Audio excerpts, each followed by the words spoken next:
The Galactic Starcruiser Hotel has been an absolute embarrassment for Disney so far. From the moment that they officially announced we got the first look at this thing, and it got roasted. As the video was cringe, the singing was cringe, the singing Twillick that had the beat drop when she was in the cantina, it was embarrassing, it was terrible. They got so embarrassed by it, they pulled it down. They literally pulled the video, they deleted any of their promotional tweets about it, and all of a sudden, the Star Wars Galactic Starcruiser Hotel that had been sold out for months, all of a sudden, there were a bunch of openings that started popping up. A bunch of availabilities happened as people started canceling because they realized not only is this Disney Star Wars, not only is this set in the sequel fucking trilogy, but it doesn't feel anything like Star Wars. It looks cheap as hell, and it looks embarrassingly stupid.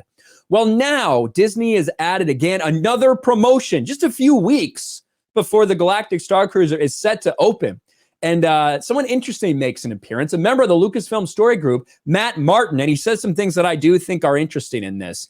And before we even watch it, not a ton of people have talked about it. It's on Disney Parks, not on Star Wars or anything like that.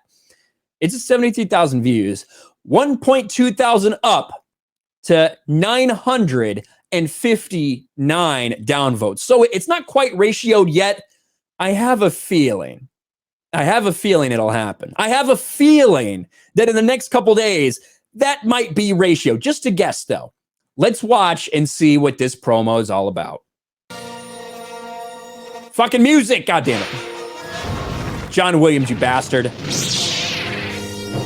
There's the lightsaber training with your mask on. Now, I don't know if you're going to actually have to wear a mask anymore because they repealed some of the mandates, but who knows? But here's the lightsaber training that you do on a cruise, on a fancy cruise ship. Everyday citizens are doing lightsaber training for some reason. What the fuck is going on in the Star Wars galaxy? It's so great to have you here with us on board the Halcyon. I know that we... So this is Travis Finstein, and this is Matt Martin. Matt Martin is a Lucasfilm Story Group member. Walt Disney Imagineering have been working with Lucasfilm and you for years developing the backstory of the Halcyon. Yeah, now we're here in person, really getting to experience what this thing we've had in our brains has been for so many years. I got asked specifically the question by an undisclosed source. I will not say who it was. I got asked the question, are there any men who work for Lucasfilm that aren't like effeminate? I don't believe so. I don't believe so is the answer. You can throw Dave Filoni up there. You can throw Pablo up there. All of them kind of talk and sound the same way, don't they? When passengers come to Starcruiser today, they're going to encounter a Halcyon that has been recently restored to its former glory. So this is what you can expect, right? This is a family. There's 2 bunks there. This is for a family of 4. $6,000 for these guys to come stay in this room right here. The way it really looked in the earliest days of its voyages across... And look at this background. It still looks cheap as shit. It still looks like generic science fiction. This is what they are doing. Across the galaxy. The way it's meant to be seen. The way it's meant to be seen. And the very first place that the Halcyon ever traveled to was Batuu. Of course. Yeah, we're going to follow that same journey that those passengers did, centuries ago in honor of the anniversary of the ship. The events of your stay here at Star Wars Galactic Starcruiser are set between the events of Star Wars The Last Jedi and Star Wars The Rise of Skywalker. Just keep in mind, we've been saying this for forever. There are people out there who have been trying to claim the sequel trilogy is getting retconned. This entire hotel project and their entire land at Disney World in Disneyland is based on a time period between The Last Jedi and The Rise of Skywalker. All these events are taking place during that time period. This is what they've banked on. Matt Martin is part of the Lucasfilm Story Group. They talked earlier. They said, we've spent so much time building the background and the history of this ship. So much so that they have written tie-ins where Anakin and Padme have an adventure during the Clone Wars, in the Clone Wars era, on this ship. Not only that, but it also has adventures in the High Republic on the Halcyon, on this same ship. You got Aura Singh involved in this stuff. It goes across centuries of time where they're using characters that had experiences on this ship, including Han and Leia. spent their honeymoon on this fucking ship. This is what the story group does more time. They spend more time doing this, writing tie-ins to sell $6,000 a night packages to a dog shit hotel, rather than actually focusing on keeping these stories consistent, keeping an eye on what the fuck they're doing in Mando or Book of Boba Fett and if it contradicts anything. This is what they're focused on. Right around the same time as Star Wars Galaxy's Edge, right here at Disney Hollywood Studios. As a passenger, you get to choose your own path, and the parts of Star Wars that really call to you, that are special to you, you get to go live those. Do you join the Resistance? Do you join the First Order?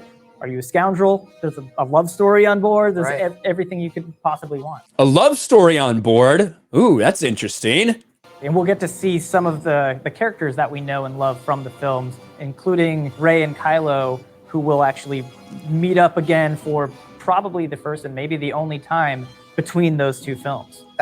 So you have two characters that will meet each other on this ship while you're there, Rey and Kylo Ren. They also mentioned a love story. Maybe these guys are gonna fuck. Maybe Rey and Kylo have a booty call. Maybe someone gets some force action going in there. I don't know. I'm just saying, I could see it happening. Another love story on board the Halcyon.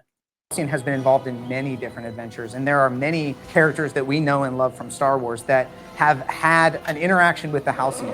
Where will our fans be able to hear all of these stories about the Halcyon? Well, first we've got the Halcyon Legacy comic miniseries. So it's a 5-issue miniseries that sort of spans the generations of time that the Halcyon, kind of their whole... All engineered, all of this is written. And that's the sickening thing. I'll talk about it at the end, I guess.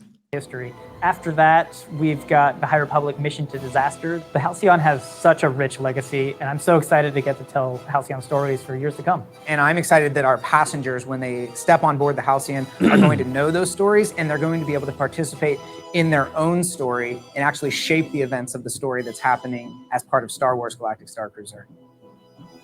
There you go. The thing that is so maddening to a lot of people, I think, is that they're creating Star Wars stories. They're affecting the canon of Star Wars. They're affecting the timeline by causing Han and Leia to get married at this point in time to then go on a honeymoon here in order to sell a cheap fucking garbage hotel experience. That is what Disney Star Wars is. That's what it was always intended to be. When Disney bought it, this is what they wanted to do with it. And it's fucking disgusting. And you can see there's a lot of backlash to this from fans. We've seen the cancellations. We've seen the bad press. We've seen the bad PR.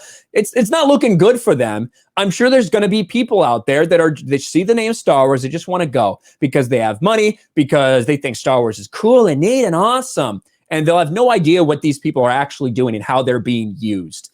But just the latest story in the saga of the Star Wars Galactic Starcruiser Hotel. Thanks for watching, everyone. And a huge shout out to my patrons. I appreciate you guys so much. Want to follow me on Twitter or Instagram? Check out the description below. You'll find links to my P.O. box and my Patreon as well. And I'll talk to you guys later.